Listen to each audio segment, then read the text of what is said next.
In a world full of darkness, it's time to let the light shine bright. This is Strength to Overcome, where faith and action help us grow through adversity. G'day everyone, welcome back to the Strength to Overcome podcast. I'm Matt Morton, your host, and I'm very excited to be back here with you again so soon after the last episode. I think for a lot of you out there that have been following this story, you'll recognize that it's been a year. And the original plan was to release an episode every week and update the story as it unfolded, because a year ago I had just had surgery on a torn bicep that changed the very course of my life. I ended up with a brace that I had to wear for a long time that resulted in a frozen shoulder, and I had to go through a real time of reflection, struggle, frustration, anger, all those processes that we can go through when something really shakes up the path that we thought we were on. And so I'll give a small update here, but then I want to dive in on another topic as we follow on from last week's episode, a little bit of a shift in direction. So a year ago, I had that surgery on a random torn bicep, working in the carpentry realm of, well, $1 million properties. And when that got taken away from me, I had to really think about what direction I wanted to take my life, because I couldn't do either of my careers. I couldn't do the carpentry work. I was in a brace. I couldn't move it. And I didn't really see myself being a trainer until I was able to at least move my arm and get through that frozen shoulder. And so a lot of the previous episodes of this series have documented that journey. And so, to be fair to those that have been following for the journey's sake, I'll give you a brief overview of what's been happening in that 12 months, because otherwise I feel like I'm just out here putting these mini episodes together, or content that's relevant to me, but in all reality, it's the story itself that started this podcast. And so I want to make sure I touch on that just briefly. And for those that want the actual topic, you'll just have to fast forward or go back and find out how I kind of got here. But in September of 2025, I ended up back in the fitness business. I was blessed enough to have a couple of people there that believed in me enough to be able to get back into it. And although I was hired back with a frozen shoulder, they saw the value in what I could bring, and I was really fortunate, and I thank the Almighty for that opportunity that was given to me. Corey was an influential person in that process, and a big shout out to him for being someone that's really supported me through that journey and believed in me from the get-go. And so now, as I fast forward here to April, and I've been back with the company, 6-7 months now, I've been blessed enough to have a really good book of clients, great people to work with, seen some really great changes, and I believe I've been blessed with the right people to help impact their lives and help them get to where they maybe didn't think they could get, or at least make it a fun journey along the way. And so I've been blessed with the opportunity to be the head coach of a team that's about 30 trainers large. And although that doesn't come with a huge ton of responsibility, it does allow me to be in a place where I can help the new crew coming through to understand, well, what does this industry look like after being in it for nearly a quarter century? And so that's been a really blessed process. It comes with slight apprehension at times, because I don't really want to be in the mothership tag, but I've found a sweet spot there where enough people again believe in me to have value and to be able to influence and help the younger crew coming through. And it's been a real blessing, because it's teaching me to teach, and that's not an easy thing to do when you really just want to hide in a corner sometimes, still feeling like I'm not quite where I want to be physically after the surgery and recovery. So after a year, I'm back in the business. I'm working on the rehab all the time. For those that are watching, this shoulder's up pretty good now, and it's just a matter of getting the strength back so that I could get out there and maybe get back to some pickleball or golf, and just being able to do all the things that I used to love to be able to do. Now, during that process of the last 12 months, I've also managed to pull off what I believe is a miracle from above, and that is to start, finish, and move on from a bankruptcy. Now, I've alluded to a lot of that during this process, but it's not something I really wanted to discuss because of the legal matters. But the Almighty really did allow us to be in the sweet spot where we qualified. Now, I know that sounds silly, because a lot of people think, well, a bankruptcy hurts you in a long way, and messes up your credit and comes with a real stigma. And in all reality, it was the only way out of that particular hole. And the Almighty allowed us to qualify so that we could actually get out from underneath of that debt that we had accumulated and be able to get on with it and still save our home. He did all that. The timing was perfect. And as I go through now in my mind, all the things that you've got to pull together to have that be something that you can actually qualify for and have signed off on, it's actually a lot. Certainly wasn't an easy process. It's come with its tolls. It's been very stressful at times, but the Almighty has pulled us through in every way. He's brought us the right help, the right people involved, and to be able to move on from that is just an enormous burden that's been lifted off, and the Almighty is the one that needs to get the credit for that process. So as I celebrate a year in, let's dive in on today's topic and pick up where we left off, because we are heading in a new direction. We are going to be faith-based in a lot of these topics moving forward, and that's not for everyone that's been diving in on scriptures. It's for those that feel that perhaps there's more to what we've been told than meets the eye. And so last week I dived in on a little bit of Genesis chapter 1, where we talk about this concept of water being separated from water. And it's a controversial topic because people still want to say, well, I watched the moon landing on TV. I saw it happen. And so to even jump way beyond that and say, well, it's water up there, it's not even space, just blows people's minds. And I don't mind talking about it. It's something that I've researched for 12 years now, and I'm super pumped to pick up where we left off and go from there. But the reason I want to start there is because I think for a lot of us, we don't realize that we've been lied to and programmed our entire lives. You know, we're born in an era now where both people are probably working in the household that can make money, you know, parents, and that leaves a newborn in the hands of the daycare system, where whatever's on TV, whatever's being played, whatever's around them is what they learn. And so we are now in this situation where that process then leads into some sort of kindergarten or preschool. Before you know it, now you're in school, which we know runs from, you know, the age of 4 or 5, 6, all the way through to 18.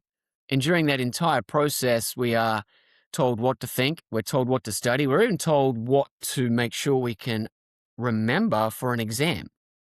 Now, I'm not saying you shouldn't learn to read and write and do basic maths, but what I am saying is everything that we are told is a program.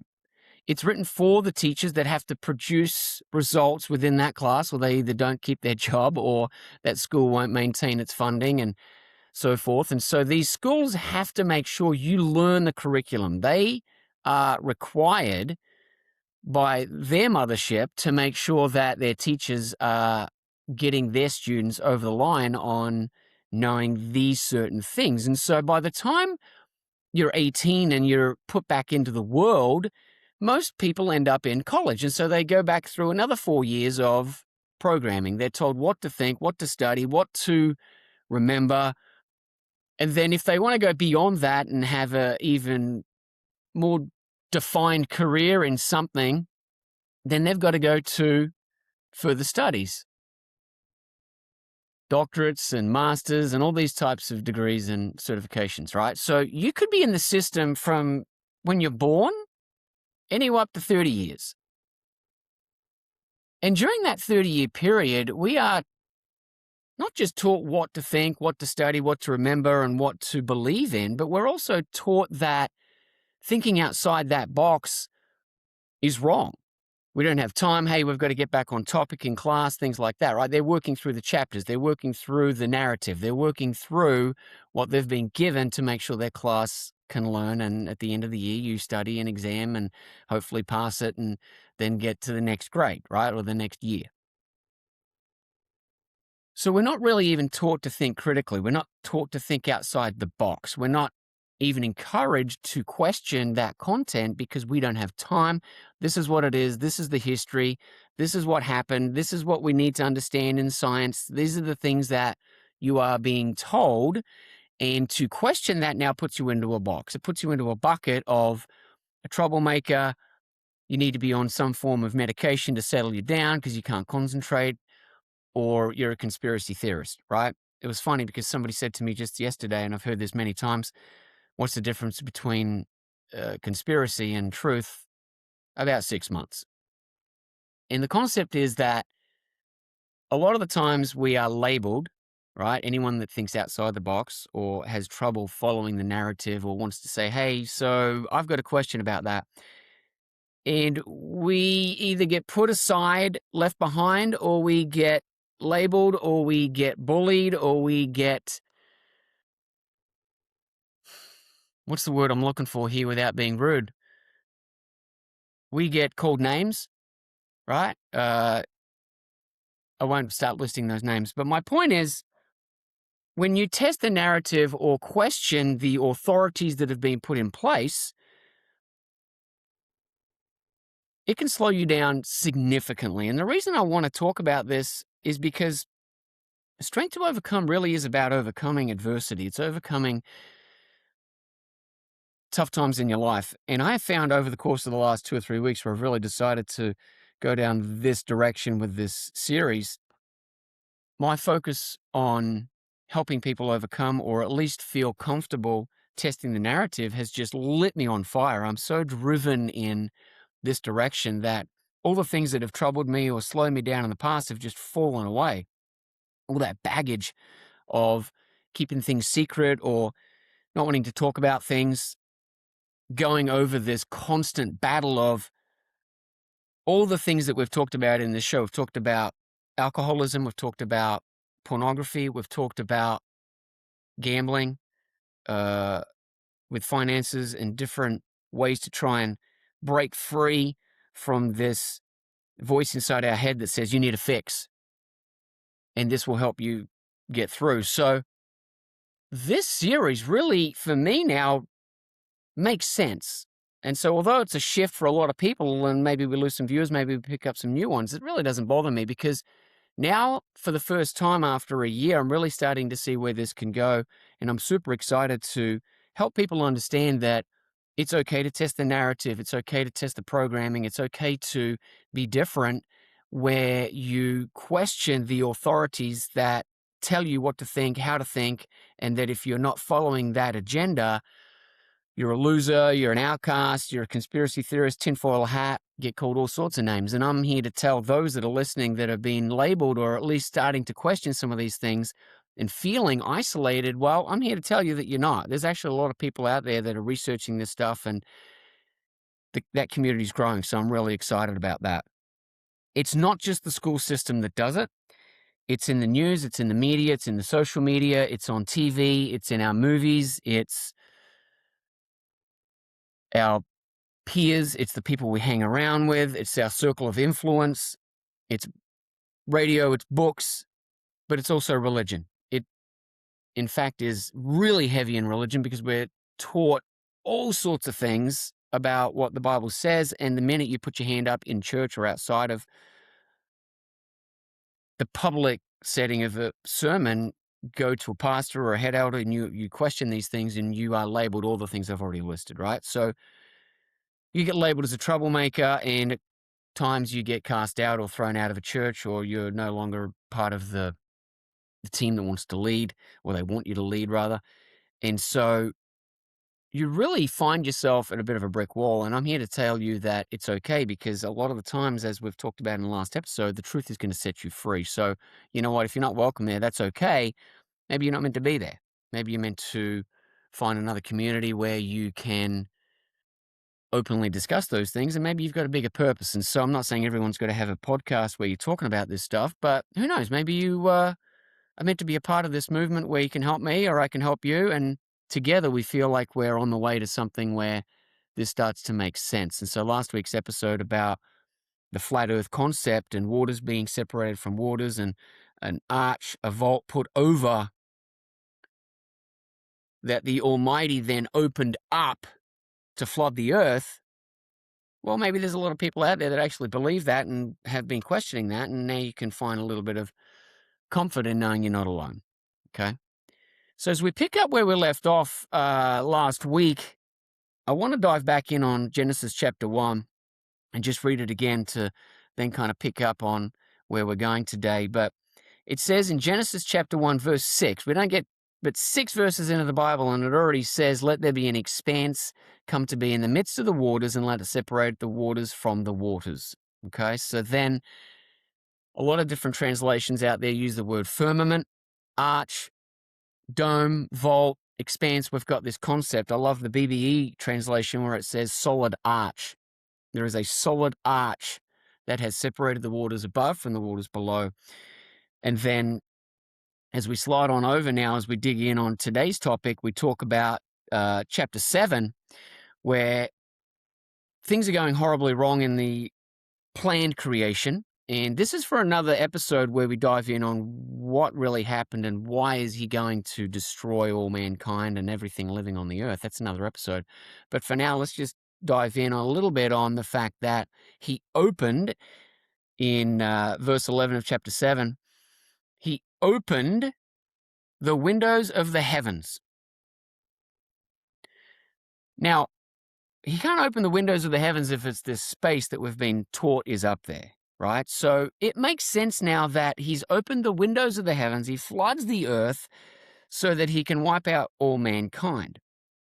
Now, again, we're going to dive in on why he's doing that in a later episode, but he is flooding the earth. And so just the other day I was talking with someone and they said that there's, all these remains of sea animals found in mountains and things like this. And it makes sense when you read through scripture. It says, well, he flooded the entire earth so that the water covered everything. So we've got all sorts of sea animals that were at these really high peaks that once the water subsided, now we've got these ocean animal remains, up really high. So that all starts to make sense. It's not something that's that hard to figure out, right? We're not hundreds of millions of years old and these animals used to have legs, and so they got up there, all this nonsense. It's like, well, it's right there in scripture. The earth's been flooded, and it's opened up the heavens to have that happen. Waters have risen up as well. So we've got waters above, waters below, and he just flooded the entire earth. Now, moving on, as we want to dive in on that, he says, I'm not going to do that again. Okay, and what is the sign that he gave us? Let's read it together. And I always like to make sure I've actually got the word out. For those that are watching, you can see I've got the word. Those that are listening, you can read along. But it says here, Genesis chapter 9, verse 11, my covenant with you, and never again is all flesh cut off by the waters of the flood, and never again is there a flood to destroy the earth. I shall set my rainbow in the clouds, and it shall be for the sign of the covenant between me and the earth.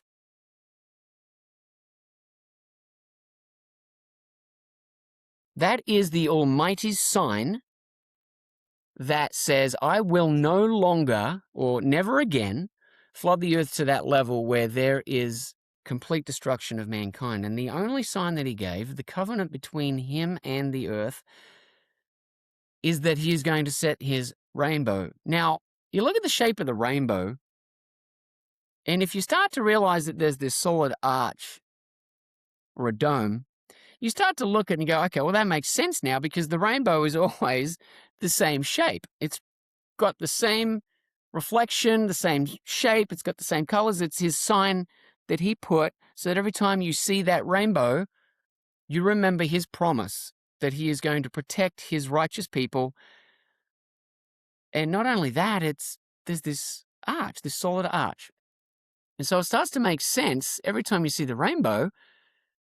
Wow, he really has stood by his promise. He has not let those waters from above come back down and flood the entire earth. And so it's this constant reminder that he won't do that again, but it's also a constant reminder that we live in a created space that is not what Hollywood and the media and NASA is telling us is space. Okay, we live in this environment, this contained environment, and we know that for a lot of things, there has to be a contained environment for the things to happen that do happen in here. That's for another episode too. But it's a contained environment, and his rainbow matches that same shape that a lot of people out there are starting to wake up to. Wow, okay, this is in the scriptures, and if I didn't even have the scriptures, I could still walk outside and say, yeah, that starts to make sense. For a lot of people out there, they have been brainwashed into thinking that the rainbow is something else. It's been hijacked by a lot of different things over the years, and you start researching that now, you're going to come up with a lot of different stuff out there. And it's really quite sad because it's the Almighty's sign that he put up there, and it's repeated through Scripture. It's talked about in Ezekiel, and I'll read that to you just so you've got some reference. It's in chapter 1, verse 28.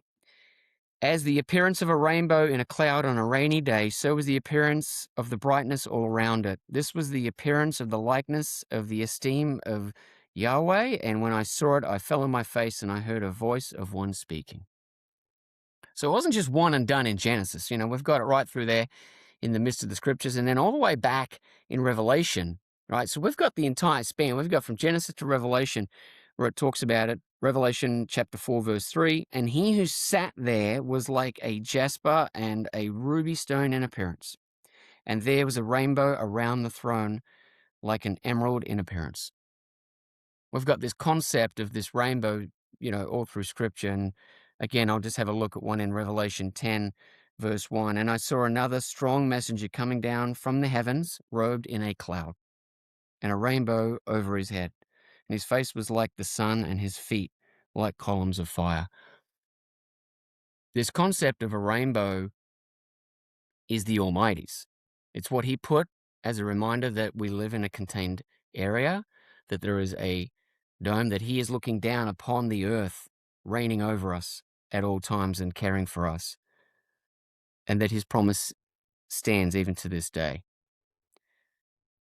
And so the other day I was with my kids and we were drawing animals. I'll hold up. I've got this book of animals you can see there for those that are watching.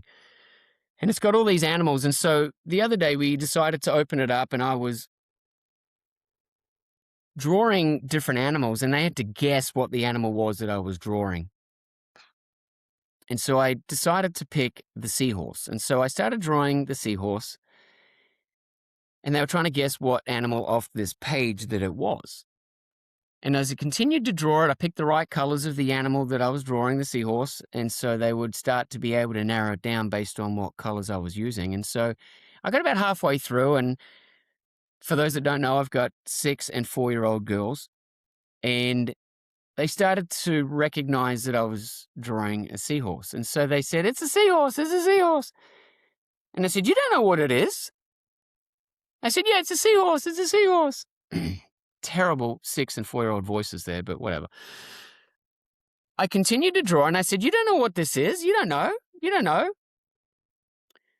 And as I got towards the end of this seahorse drawing and I'd colored it all in, I'd used the exact colors that were on this picture and drawing, I continued to realize they started to question what I was drawing because I was saying, "You don't know what it is.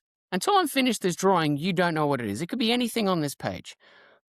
And so I continued to finish it up, and as I finished the drawing of the seahorse and got all the colors in, I finally got it done, and I looked at them and I said, "Okay, so what is this?" And they both kind of looked at each other, they looked at me, they looked at each other, they looked at the other options, and they started to guess all the other animals on the page. They were picking hippos, they were picking platypuses, they were picking sharks, alligators, all other animals that didn't even have the color in it of this yellow seahorse. And I realized what was happening. And this happened over the course of probably 3 or 4 minutes where I was drawing the seahorse. And I realized just how fast you can influence anyone around you by saying something often enough to create doubt.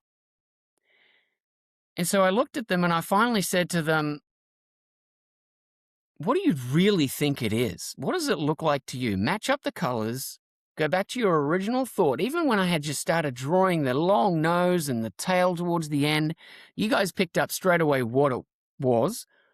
But then you started to question yourself. So stop looking at all the other things and guessing. Tell me what you really think it is. And they said, "It's a seahorse." And I said, "Girls, I want you to understand something here. While I was drawing and I kept telling you, you don't know what it is. You don't know what it is. I want you to believe in what you see. Use your own brain, use your own thought process to know what you see. And so it really dawned on me that within the space of a couple of minutes of doing something that at the time seemed so obvious to them, but then they had to question it because I created doubt, it was made clear to me that in all reality, from the day we're born to by the time we're out of the system that's programming us through the school system, further education, through the religion systems that are out there, and then who we circle ourselves with as influence, the movies, the TV, the music, everything, right? Everything is there. By the time we're really set free from at least the school system, but as an adult, it's been a quarter of a century where you really start to think. And by then, for most people, it's too late. So that by the time I come along and start telling you it's water up there, you label me as an absolute lunatic, and I hear some different name calling out there. Okay, that's fine. But if I can convince my children within a couple of minutes that they might have to think it's not a seahorse, then how much more have you or myself been brainwashed to only think one way and then to say, you know what, I'm not going to test the narrative because that's wrong too? How much more have we been programmed by the time we're 25, 30 and beyond? I'm here to challenge everybody on here, including myself. Test everything. Stop accepting the narrative. Start reading the word for yourself. Start testing your peers. Start questioning the music you're listening to. Look at the lyrics. Look at the movies. Look at the subliminal things that they're planting in and they're trying to hijack, just like they've tried to hijack the rainbow of the Almighty into some other areas. Question everything. Let's give back to the Almighty what He gave us. And if you don't have the scriptures or if you're not religious, that's okay. Walk outside, think for yourself. Open your brain. There are people that are going to be born, live a whole life, and die with possibly never even running into the scriptures. We know that's possible because they live in these deep, Amazons and Everglades, and they may never see it. But they've got a connection with the Almighty, which I personally believe we are all created with His energy, and therefore we've got the ability to listen to His voice. So step outside, open your eyes, listen with your ears in silence, and hear what He has to say to you. Stop listening to every single person around you. Think for yourself. I know you've been brainwashed and programmed. You have, I have, to only think a certain way and to not question the narrative. But as I dive back into the scriptures to have to sort of put this out there for you, I look through some things and I'm seeing things that it's like, man, I even missed that last time. And I don't want to get stuck on that episode today, but question the narrative so that you aren't completely so closed off to something else being truth that you miss it. And that's okay. Don't bully on anybody that doesn't have what truth you have, just like I'm trying not to bully on anybody that doesn't see it the way I do, because in all reality, there's a lot of people out there that know some stuff that I want to learn from. And I'm excited to do that. I'm open. My canvas is bare, my table is open, and the Almighty can put in front of me whatever He sees fit, and I will question absolutely everything. In the school system, you can do it respectfully. You don't have to be a troublemaker. You don't have to be rude. You don't have to throw things at your pastor in the middle of a service, right? You can go to your teachers. You can go to your peers. You can go to the circle of influence around you. You can go to your friends, family, loved ones. You can do all of that very respectfully. You can do your research. You can ask questions. There are ways to do things without causing huge amounts of problems for anybody. So that's my encouragement. Don't be a troublemaker, but certainly question the narrative and train yourself to start thinking for yourself. Don't even believe what I've said. Open the word that I've just read from, go back, read it yourself. Read different translations, different versions, look into different religions, look into their histories, look into these things to find truth. It's not just in the Bible. There's a lot in the Bible that's been completely hijacked. Interpretations have been completely skewed, and there's words in there that have been put in that were never there. It's an absolute mess. But if you do the work, if you put in the effort, the Almighty is going to start to reveal to you truth. He's going to start to open your eyes, your ears, and your heart. Because to me personally, that's what will set you free, truth. Be okay with testing it and stop spending copious amounts of time in following complete nonsense. If the Almighty gives you one thought, pull on that little piece of string and let Him in. That's my encouragement to everybody this week. I know there's a lot on there to unpack, and we're going to have some good episodes moving forward where I unpack some of these things, but I personally believe there's a community out there that's scared to talk about it. There's been a lot of silence this week, even after my last episode. I really believe people want to talk about this type of stuff, even if it doesn't mean a lot to them right now. They don't quite get it. They don't understand it. Something is telling them, dive in, check this out. Maybe there is more to this, and that's okay to do. Do that. I don't have to hear from you. I don't have to hear from anybody. But let's consider that the Almighty wants us to understand truth. He wants us to know Him. And every time you see that rainbow now, I want you to think of what He did, keeping His people safe, putting a reminder in the sky that I'm here to protect you. I will look after you. And this is my sign. This is my rainbow, not anybody else's, to be used for any other concept, thought process, or anything else out there. It's the Almighty's rainbow as a sign that He is with us at all times and He will never forsake us, and He's available. So open your heart, open your eyes and your ears, listen to what He's got for you this week, and I'm excited to be back next week with more. In the meantime, guys, don't forget to like, subscribe, and share this to those that you think might need to hear it. And let's get this message out there. So for everyone, again, not just men now, right? This is for everybody. Listen to the Almighty, and I'll check in with everybody next week. Stay strong. Cheers.